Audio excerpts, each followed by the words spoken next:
Vamos para a aula. Então, vamos começar aqui pela potenciação. Potenciação é uma operação matemática utilizada para multiplicar fatores iguais. Vejam só, eu tenho aqui A elevado a N, sendo A a minha base, eu vou chamar o A de base e eu vou chamar o N de expoente.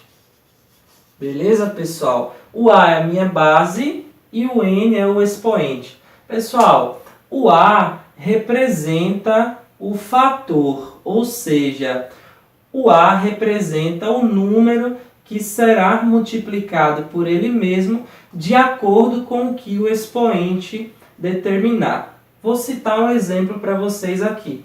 Eu tenho aqui o número 5, que é a minha base, beleza, pessoal? E eu tenho aqui o número 3, que é o expoente da minha base.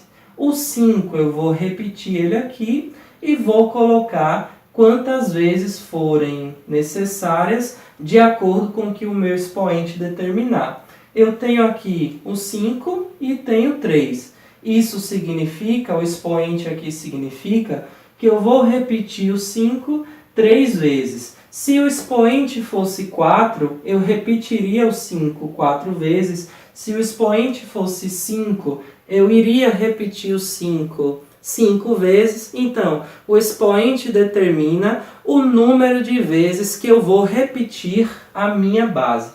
Só que essas multiplicações aqui, pessoal, elas são cumulativas. O que isso quer dizer, professor? 5 vezes 5 é igual a 25. 25 vezes 5 é igual a 125. Beleza? Então, essas multiplicações são cumulativas. Quando eu multiplico 5 vezes 5, eu vou pegar o resultado dessa multiplicação e vou multiplicar pelo 5 novamente. Então, eu vou ter aqui o 125. Eu preciso que vocês prestem bem atenção, porque na explicação de potenciação e de radiação que eu vou dar aqui para vocês, eu vou desmistificar como é que funciona a resolução de questões, ou seja, como é que você descobre qual o assunto e qual o método que você vai utilizar para resolver uma questão. Mas antes eu preciso que vocês foquem e fiquem ligados nessa aula aqui, beleza? Vamos continuar. Então a gente já viu que potenciação é uma operação da matemática aqui e que a base e o expoente eles vão estar representando a potência. A gente viu que o expoente determina o número de vezes que a base vai se repetir através de multiplicações sucessivas. Tranquilo? E aí agora nós vamos ver as propriedades da potenciação. O que é que são propriedades? As propriedades, elas servem para facilitar a resolução de questões e exercícios da matemática. Eu vou mostrar aqui para vocês como é que isso funciona no caso da potenciação. Prestem bem atenção, vejam só. Eu tenho aqui 5 elevado a 0. Sempre que a base estiver elevada a 0, o resultado vai ser 1, ou seja, a potência vai ser 1. Eu poderia ter aqui 7 elevado a 0, que vai ser igual a 1. 8 elevado a 0, que vai ser igual a 1. 9 elevado a 0, que também vai ser igual a 1. Agora, olha só, adivinha, 10 elevado a 0 também vai ser igual a 1. Então, quando nós tivermos uma base elevada ao expoente 0, o resultado vai ser 1, tranquilo? Aqui na segunda propriedade, eu tenho 5 elevado a 1, ou seja, eu tenho um número inteiro elevado a 1. No caso, o resultado vai ser o próprio número inteiro. Tranquilo, pessoal? Isso significa que se eu tiver 7 elevado a 1, vai ser igual a 7. 8 elevado a 1 vai ser igual a 8. Então, um número elevado a 1 vai ser sempre igual a esse mesmo número. Já na terceira propriedade aqui, se atentem bem a essa propriedade, eu tenho menos 3, entre parênteses, elevado a 3. Isso aqui significa, pessoal, que eu estou multiplicando o menos 3 vezes menos 3 vezes menos 3. Menos 3 vezes menos 3 vezes menos 3. Nesse caso, eu vou fazer a multiplicação sucessiva, como determina a regra de potenciação. Aqui eu vou ter menos 3 vezes menos 3 vai ser igual a 9, e 9 vezes menos 3 vai ser igual a menos 27. Tranquilo, pessoal? Nesse caso, a gente utilizou a regra de sinais. E aí, muitos alunos, realmente, eles têm dúvida na regra de sinais. Eles confundem muito a adição com a subtração, a multiplicação com a divisão. Eu vou dar uma pequena revisão rápida aqui, para que vocês cessem de uma vez por todas as suas dúvidas em regra de sinais. É interessante vocês saberem que para adição e para subtração eu tenho um tipo de regra de sinais, e para multiplicação e divisão eu tenho outro tipo de regra de sinais. Vamos começar explicando a adição e a subtração. Vejam só, eu vou colocar um quadro aqui do lado com alguns exemplos e aí a gente vai interagindo. Na adição e na subtração, a gente vai considerar o maior número, em caso de sinais diferentes, para manter o sinal. Vamos supor que eu tenha menos 9 mais 4. Menos 9 mais 4 vai ser igual a menos 5. Eu tenho o maior número ali, que é o 9, comparado ao 4, se nós não formos analisar os sinais. E aí eu vou conservar o sinal do 9, que é o sinal negativo, o sinal de menos, e fazer a subtração. Então, menos 9 mais 4 vai ser igual a menos 5. Porém, se eu tiver 9 menos 4, 9 menos 4 vai ser igual a 5, porque o sinal do maior número é o mais, que está junto com o 9, vejam só, e o sinal do menor número é o menos. Portanto, eu vou conservar o sinal do maior número, que é o 9. Eu dou uma dicasinha muito show para os meus alunos, para que eles associem, no caso da adição e subtração de números inteiros, a dívida e a crédito. Vamos supor que o professor Douglas estava com muita fome. E aí chegou lá na vendinha do seu João, chegou lá, ô seu João, me dá aí um real de pão. E aí seu João falou, professor Douglas, o senhor está me devendo 9 reais, vai pagar hoje? Aí eu falo, ó seu João, eu não tenho 9 reais hoje, mas eu vou te pagar 5, tá? Então vejam só, pessoal, eu tenho uma dívida de 9 reais com o seu João e vou pagar 5 reais, beleza? O 9, como é uma dívida, vamos representar em número negativo, vai ser igual a menos 9. E o 5, como é um crédito, como eu estou pagando para ele, vamos representar como sendo um número positivo. Então eu tenho aí menos 9 mais 5, que vai ser igual a menos 4. Isso significa que eu tinha uma dívida de 9 reais com seu João, paguei 5 e continuo devendo 4 reais. Então eu devo menos 4. Entenderam?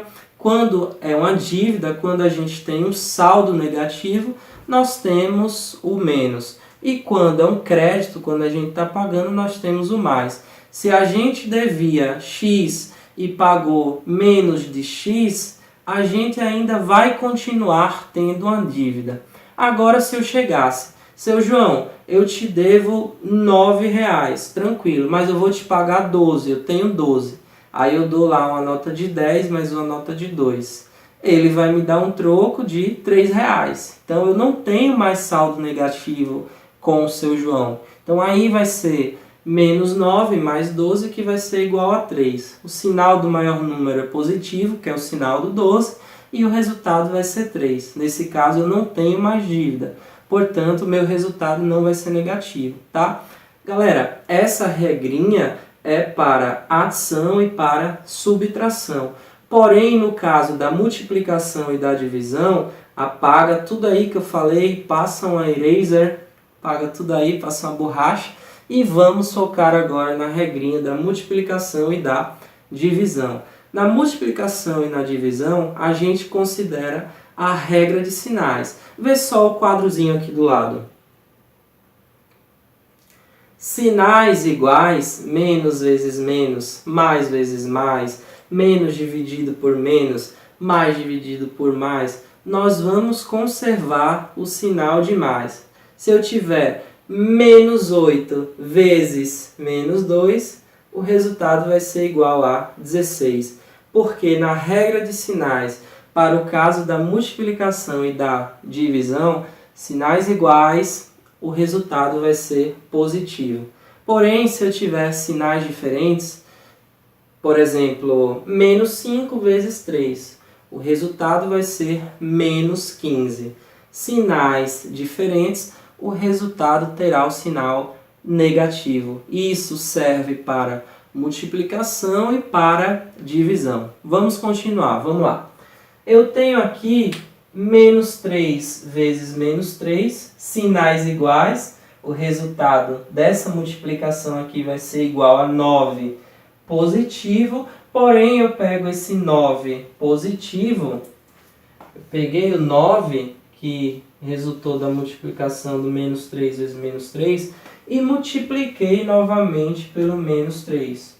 Aí eu vou ter menos 27, porque vai ser sinal positivo com o sinal negativo, multiplicação, o resultado vai ser negativo. Menos 27. Aqui na letra D, galerinha, que é a quarta propriedade que eu demonstrei para vocês de potenciação, eu tenho menos 3 elevado a 2. E aí eu quero desafiar vocês aí a me falarem qual que é o resultado de menos 3 elevado a 2. Vamos lá? Pausa o vídeo e responde. O resultado de menos 3 elevado a 2 é igual a menos 9. Isso mesmo. Não tô errado não, pessoal. É menos 9. Eu vou te explicar por quê. Quem falou menos 9 acertou. Quem falou 9 errou. Vejam como a matemática ela tem várias regrinhas. E apenas um sinal, apenas um erro que a gente venha a ter, acaba comprometendo todo o restante da questão. Basta apenas um deslize ali para você errar a questão. Galera, quando a potência não está entre parênteses, a gente não vai utilizar a regra de sinais. Ainda que eu tenha menos 3 elevado a 2 aqui, que vai ser uma multiplicação menos com menos, eu não vou considerar a regra de sinais, beleza? Nesse caso aqui eu vou repetir o sinal de menos e vou multiplicar o 3 pelo número de vezes que o expoente está determinando, que é 2 vezes, 3 vezes 3 igual a 9. Então, só recapitulando aqui, tá? Vamos lá. Entre parênteses, menos 3 elevado a 3, eu faço a regra de sinais. Expoente ímpar, o resultado vai ser ímpar. Expoente par, o resultado vai ser par. Porém, estando entre parênteses. Se não estiver entre parênteses, nesse caso aqui, eu vou conservar o sinal e vou fazer a multiplicação quantas vezes forem necessárias. Outro caso aqui que cai muito em questões e provas de concursos, de vestibulares, é esse aqui. Vê só, 5 elevado a menos 3. Aqui eu tenho o expoente negativo, tranquilo? Nesse caso do expoente negativo, vai ficar aqui assim, pessoal, ó, 1 sobre 5 elevado a 3. Esse expoente que estava negativo vem junto com 5 para o denominador e ele acaba ficando positivo. Ou seja, ele acaba invertendo o sinal. Tranquilo, pessoal? A gente sabe que quando nós temos um número, por exemplo, 8, número 7, nós vamos ter abaixo deles o denominador igual a 1. Então, quando a gente tem um número sem denominador, nós podemos colocar o denominador como sendo 1. Como nesse caso o denominador do 5 era 1, ocorreu aqui uma troca, o denominador veio para o numerador e o numerador, que era o 5, veio para o denominador. Consequentemente, o expoente veio junto com o numerador aqui, invertendo o sinal. Beleza, galera? Tranquilo? Eu tenho aqui outra propriedadezinha. Eu tenho aqui 2/3 elevado a 3. Esse expoente aqui, que está fora do parênteses, galera, significa que ele está no 2, tanto no 2 como no 3 também. Muita gente, na hora de resolver questões, muitas pessoas acabam se confundindo. Vê aqui o 3 elevado à fração e acaba só fazendo o 2, ou seja, pegando o expoente e colocando ele aqui no 2. Aí vão falar que aqui vai ser 8 sobre 3. Mas não vai ser assim. Você tem que utilizar o expoente tanto para o numerador como para o denominador. Tranquilo, galera? Olha, aqui abaixo na nossa página nós temos uma comunidade de Facebook que você pode deixar as suas dúvidas, comentar sobre a aula. Isso é muito importante porque a gente acaba interagindo. Então, qualquer dúvida que vocês tiverem da aula de hoje, enquanto eu estiver explicando, enquanto eu estiver falando aqui, podem mandar para o e-mail da gente ou colocar aqui na página mesmo, logo abaixo, que eu vou estar respondendo, tranquilo? Nós já vimos potenciação.